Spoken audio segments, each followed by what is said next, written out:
আমাদের ভাই প্রশ্ন করেছেন, কেউ যদি তায়েফ ভ্রমণ করতে যায় অতঃপর সেখান থেকে ফিরে আসার জন্য কি তাকে উমরাহ করতে হবে? কোবা মসজিদে গিয়ে 2 রাকাত সালাত আদায় করা। রাসূল সাল্লাল্লাহু আলাইহি সাল্লাম বলেন, কেউ যদি তার ঘরে পবিত্র হয়ে কোবা মসজিদে এসে 2 রাকাত সালাত আদায় করে তাহলে একটি উমরার সওয়াব লাভ করবে। এটি শরীয়ত সম্মত।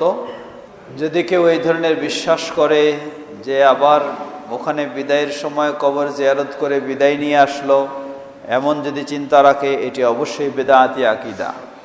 এটা অত্যন্ত একটি গুরুত্বপূর্ণ বিষয় স্মরণ করেছেন। বিশেষ করে এখন ফেসবুক বা এই লাইভ টাইপ ইত্যাদিগুলি, কে তাওয়াফ করতেছে, কে হাজরে আসওয়াদ চুমু খাচ্ছে, এগুলি আরেকজনকে দিয়ে ছবি নেওয়ায় আবার এগুলি পোস্ট করে, এগুলি বাইরে দেখায়। হজের কাজ সব শেষ, এখন হলো বিদায় হজ, বিদায় তাওয়াফ। বিদায় তাওয়াফের জন্য কোনো ইহরামের প্রয়োজন নেই, ওই ধরনের কোনো প্রস্তুতির প্রয়োজন নেই। নর্মালভাবে আপনি শুধু আন্তরিকভাবে নিয়ত হবে কি বিদায় তাওয়াফ। এই আন্তরিক নিয়তে আপনি 7 চক্কর তাওয়াফ করবেন এবং 2 রাকাত সালাত আদায় করবেন। এটাই হলো বিদায় তাওয়াফ। এই বিদায় তাওয়াফ শেষ করেই আপনি এখন সেখান থেকে বিদায় হবেন। বিদায় তাওয়াফের মুহূর্তে যদি কোনো মেয়ে মানুষের অপবিত্রতা এসে যায় তাহলে এটি তার জন্য ছাড় রয়েছে, তাকে আর বিদায় তাওয়াফ করতে হবে না, তিনি চলে আসবেন, অসুবিধা নেই। আমাদের হজের কাজ শেষ। একটি বিষয় রয়েছে, সংক্ষিপ্ত আমরা বলছি, সেটি হচ্ছে মদিনায় জিয়ারত। মদিনা জিয়ারত মূলত হজের কোনো অংশ নয়, কিন্তু যখন মানুষ মক্কায় পৌঁছে যায় তখন তার সুযোগ হয় মদিনায় জিয়ারত করা। তো জিয়ারত করা শরীয়ত সম্মত, কিন্তু হজের কোনো অংশ নয়। মদিনায় যদি জিয়ারত করতে যান কয়েকটি জিনিস মনে রাখতে হবে। প্রথম হলো, মদিনায় জিয়ারতের উদ্দেশ্য হবে মসজিদে নববীতে সালাত আদায় করা, কবর জিয়ারত নয়, মসজিদে নববীতে সালাত আদায় করা। এটি হলো প্রথম। মসজিদে নববীতে যখন সালাত আদায় করবেন, সেখানেই রয়েছে নবী মুহাম্মদ সাল্লাল্লাহু আলাইহি সাল্লামের কবর, সেই কবর জিয়ারত করা, সালাম দেওয়া। সাথে আবু বকর, ওমর রাদিয়াল্লাহু তাআলা আনহুমের কবর, তাদের সালাম দেওয়া। সেখানে কবরের কাছে গিয়েও কোনো দোয়া করা নয়। তৃতীয় কাজ হলো, মসজিদে নববীর পাশেই হলো বাকি কবরস্থান, যেখানে অসংখ্য সাহাবীর এবং এখনো মুসলিমদের কবর দেওয়া হয়, সেই কবর জিয়ারত। চতুর্থ কাজ হলো কোবা মসজিদে গিয়ে 2 রাকাত সালাত আদায় করা। রাসূল সাল্লাল্লাহু আলাইহি সাল্লাম বলেন, কেউ যদি তার ঘরে পবিত্র হয়ে কোবা মসজিদে এসে 2 রাকাত সালাত আদায় করে তাহলে একটি উমরার সওয়াব লাভ করবে। এটি শরীয়ত সম্মত। পঞ্চম কাজ হলো শুহাদায়ে উহুদ প্রান্তরে যেই শহীদদের কবর রয়েছে সেখানে কবর জিয়ারত। এই 5টি কাজ মদিনায় গেলে, এর বাইরে জিনের জায়গায় জিন মসজিদ, তাওবা মসজিদ ও মুক্তমুখ ইত্যাদি ছুটাছুটি করা, এগুলি কখনো উচিত নয়। কেউ ঐতিহাসিক কিছু স্পট রয়েছে, দেখতে গেলে দেখতে যেতে পারে, কিন্তু কখনো নিয়ত রাখবে না ওই সাবা মসজিদ বলেন বা কেবলাতাইন বলেন সেখানে গিয়ে কিছু ইবাদত করতে হবে, এমন কোনো নিয়ত রাখবে না। এভাবেই আমরা চেষ্টা করব আমাদের হজ পালন করার। আরও আপনাদেরকে যুব ফাউন্ডেশনের পক্ষ থেকে এটা আমারই লেখা বই দেওয়া হবে, বিস্তারিত দলিল প্রমাণ সহকারে রয়েছে। যদি আরেকটু আপনারা দেখতে পারেন তাহলে ইনশাআল্লাহ আপনাদের জন্য হজ সুন্দরভাবে পালন করা সম্ভব হবে ইনশাআল্লাহ। আল্লাহ আমাদের সবাইকে সে তৌফিক দান করুন। কথা আর দীর্ঘ না করে এখানে শেষ করতে চাই। পরিশেষে আবারও যুব ফাউন্ডেশন কর্তৃপক্ষকে প্রশ্ন উত্তর মোবারকবাদ জানাচ্ছি এই সুন্দর আয়োজন করার জন্য। আল্লাহ তাদের সবাইকে জাযায়ে খায়ের দান করুন এবং বেশি বেশি এই ধরনের দিনী কর্মসূচি হাতে নেওয়ার তৌফিক দান করুন। আর আপনারা যারা যেখান থেকেই যেভাবেই যারা হজে যাওয়ার চেষ্টা করবেন, ইচ্ছা করেছেন, আল্লাহ সবাইকে সুস্থতার সাথে সুন্দরভাবে ঈমানের সাথে হজ পরিপূর্ণভাবে সুন্দর পদ্ধতিতে পালন করার তৌফিক দান করুন। এখন সংক্ষিপ্ত কারো যদি কোনো জিজ্ঞাসা থাকে তাহলে করতে পারেন। যদি কোনো জিজ্ঞাসা থাকে যে এই জিনিসটা অস্পষ্ট হয়েছে বা ইত্যাদি, এমন যদি কোনো প্রশ্ন থাকে।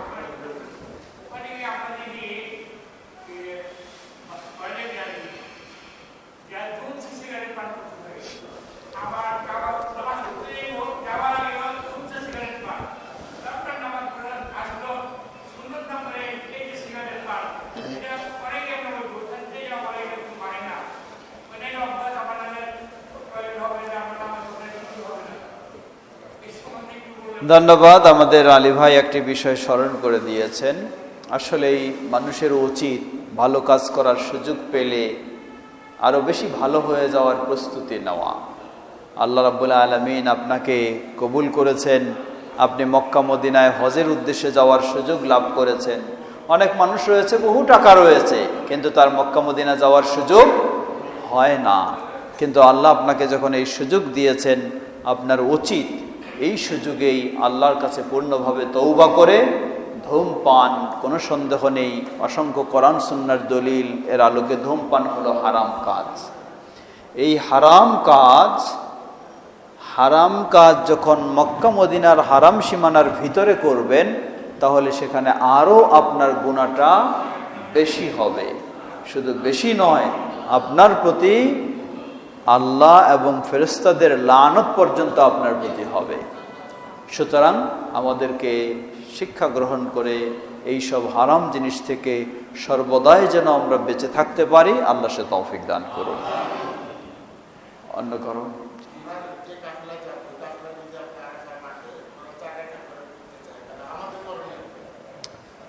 ধন্যবাদ। আমাদের ভাই প্রশ্ন করেছেন যে কাফেলায় যাব, কাফেলার মানুষেরা যদি রাসূল সাল্লাল্লাহু আলাইহি সাল্লামের সুন্নাহ অনুযায়ী জোহর আসর আরাফার ময়দানে একসাথে এবং 2 রাকাত করে না পড়ে, তাহলে করণীয় কি? জবাব, আল্লাহ বলেন ফাত্তাকুল্লাহ মাসতাতা'তুম, সাধ্য অনুযায়ী আল্লাহকে ভয় করে চলতে হবে। আপনি একটু ডানে বামেও খোঁজ নেবেন যে কেউ আছে নাকি এমনভাবে যে তারা এই সুন্নাহ অনুযায়ী পড়তেছে। প্রয়োজনে আপনি তাদের সাথে সুন্নাহ অনুযায়ী সালাত আদায় করলেন, আর এখানে থাকার সময় আপনি থাকলেন। এজন্য সর্বাত্মক চেষ্টা করতে হবে। আল্লাহু আ'লাম।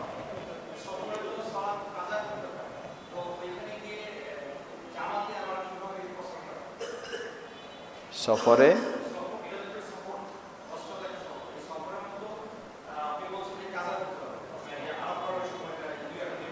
কসর,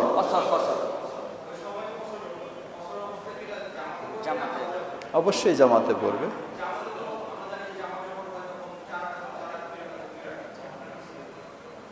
সবাই যদি মুসাফির হয়, সবাই কসর করতেছে, সবাইয়ের জামাতেই 2 রাকাত, আর তো এই নাই।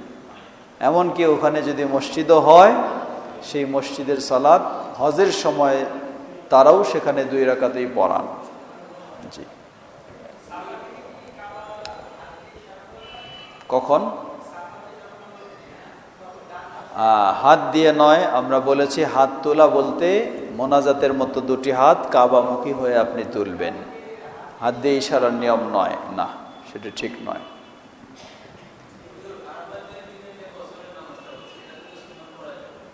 না, আগে পিছের সুন্নত নেই, আপন আপন সময় পড়বে সেটা। সেখানেও সুন্নাহ নেই, শুধু ফজরের সুন্নাহ আছে।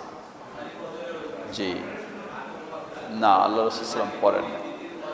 বেতের পড়বে আর ফজরের সুন্নাহ পড়বে। শেষ করি মনে হয়।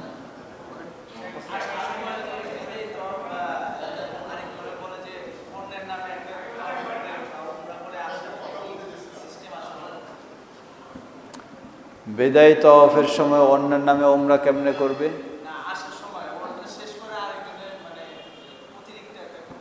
না, বিদায়ী তাওয়াফ মানে কি? বিদায়ী মানে তো শেষ, তার এটা সর্বশেষেই হইতে হবে। এরপরে আবার আরেকজনের উমরা করবে, তা চলবে না। আরেকটা বিষয় আছে, হ্যাঁ, যে আমাদের যারা হজ করতে যান, মদিনায় যখন যান, দেখা যায় আসার দিন আবার মসজিদে নববীতে গিয়ে যে সালাত আদায় করে, সর্বশেষ ওয়াক্তটা আদায় করে, আবার কবর জিয়ারত করে সেখান থেকে বিদায় নিয়ে আসে। আমাদের অনেকে যে আল্লাহ রসুল থেকে বিদায় নিয়ে আসলাম, এই আকীদা কতটুকু যুক্তিযুক্ত? যদি কেউ এই ধরনের বিশ্বাস করে যে আবার ওখানে বিদায়ের সময় কবর জিয়ারত করে বিদায় নিয়ে আসলো, এমন যদি চিন্তা রাখে, এটি অবশ্যই বেদাআতি আকীদা। আর কেউ যদি নর্মালি চিন্তা করে যেহেতু সরাসরি কবর জিয়ারত করার সুযোগ হবে না, তাই যাওয়ার সময় আরেকটি সুযোগ নেই, তাহলে অসুবিধা নেই। কিন্তু যদি ওই রকম বিশ্বাস রাখে যে আমি বিদায় নিয়ে চলে গেলাম, তাহলে এটি বেদাআতি চিন্তা অবশ্যই। আরেকটা হলো গিয়ে বিদায় তওয়াফ করার পরে দেখা যায় অনেককে কাবার দিকে পিছন দেয় না, কিভাবে পিছন দিকে হেঁটে আসে? কাবার দিক থেকে আসে অথবা মসজিদে নববী থেকেও বের হওয়ার সময় পিছন দিক থেকে হাঁটে আসে, এটিও বেদাত, এটিও বেদাত। ওইটা শুধু না, আবার কেউ মনে করে কি, কেউ গিয়ে মদিনায় জুতা পরে চলে না, হ্যাঁ, মদিনায় জুতা পরে চললে কি হবে? বেয়াদবি হবে, তাই জুতা ছাড়াই চলে। এটাই বেয়াদবি, জুতা ছাড়াই চলাটাই হলো বেয়াদবি, কারণ নবী সাল্লাল্লাহু আলাইহি সাল্লাম জুতা পরে চলেছেন। জি,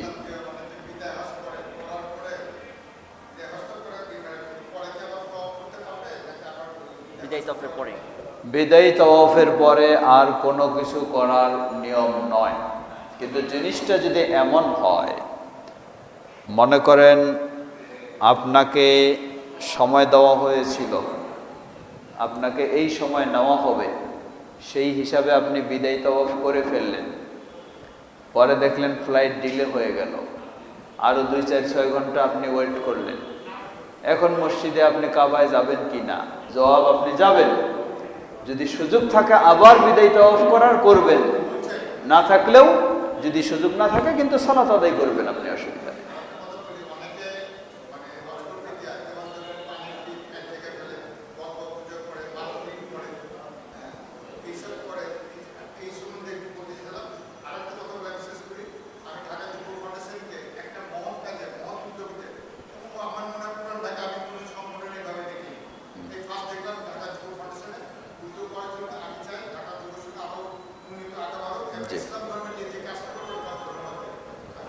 ধন্যবাদ আপনাকে। জাকাত যুব ফাউন্ডেশন আলহামদুলিল্লাহ আমার মনে হয় দীর্ঘ কত বছর যাবত এই ধরনের প্রশিক্ষণের আয়োজন দীর্ঘদিন যাবত করে আসছে। আপনার ধন্যবাদের জন্য আমরাও ধন্যবাদ জানাই আপনাকেও, ঢাকা যুব ফাউন্ডেশনকেও। আর যে কথা বলেছেন, আসলেই সবসময় তো পবিত্রতা পরিচ্ছন্নতা খেয়াল রাখতে হবে, সেখানে গিয়ে নোংরা করে চলবে এমনটা তো উচিত নয়। শেষ করি আমরা।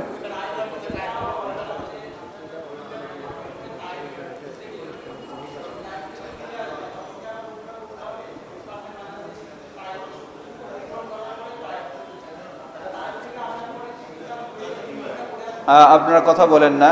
জি,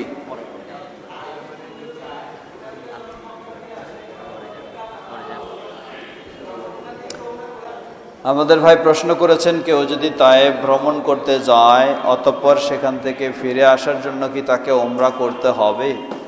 জবাব, সেই জিনিসটা জরুরি নয়। এখন কেউ কিছু ওসিলা খুঁজে গিয়ে আবার উমরা করার জন্য সুযোগ নেয়,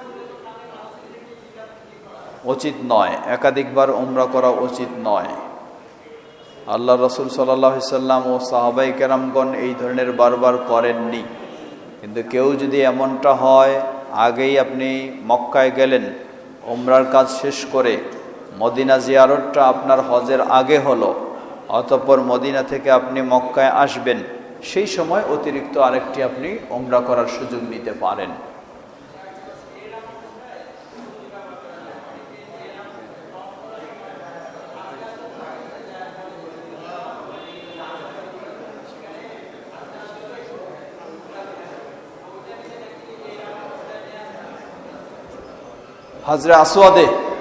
হাজরে আসওয়াদে যদি সুগন্ধি থাকে, আপনি চুমু খাওয়ার জন্য বা স্পর্শ করার জন্য গায়ে লেগে যায়, তাতে অসুবিধা নেই। কিন্তু আপনি ইচ্ছাকৃতভাবে সুগন্ধি ব্যবহার করবেন না। আল্লাহু তাআলা আ'লাম। আমরা মনে হয় আজকে শেষ করি এখানে। আবার একটু ইহরামের পোশাক হয়তো একটু দেখাই দিবেন খতিব সাহেব, দেখান একটু তাড়াতাড়ি। জি, সুবহানাল্লাহ।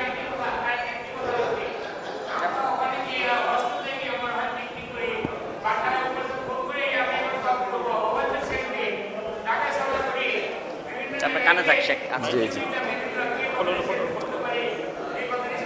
ধন্যবাদ। এটা অত্যন্ত একটি গুরুত্বপূর্ণ বিষয় স্মরণ করেছেন। বিশেষ করে এখন ফেসবুক বা এই লাইভ টাইভ ইত্যাদিগুলি, কে তাওয়াফ করতেছে, কে হাজরে আসওয়াদ চুমু খাচ্ছে, এগুলি আরেকজনকে দিয়ে ছবি নেওয়ায় আবার এগুলি পোস্ট করে, এগুলি বাইরে দেখায়। এগুলি সম্পূর্ণ মানুষ দেখানো ইবাদত বলে গণ্য হবে এবং এগুলির কারণে তার হজ বাতিল হয়ে যাবে। এগুলির কারণে হজ বাতিল হয়ে যাবে। সে আল্লাহর সন্তুষ্টির জন্য ইবাদত করেনি, মানুষ দেখানোর জন্য করেছে। তাই আমরা সবাইকে অনুরোধ জানাবো, এমন মানুষ দেখানো কর্ম থেকে বিরত থাকার চেষ্টা করবেন। আল্লাহু আ'লাম।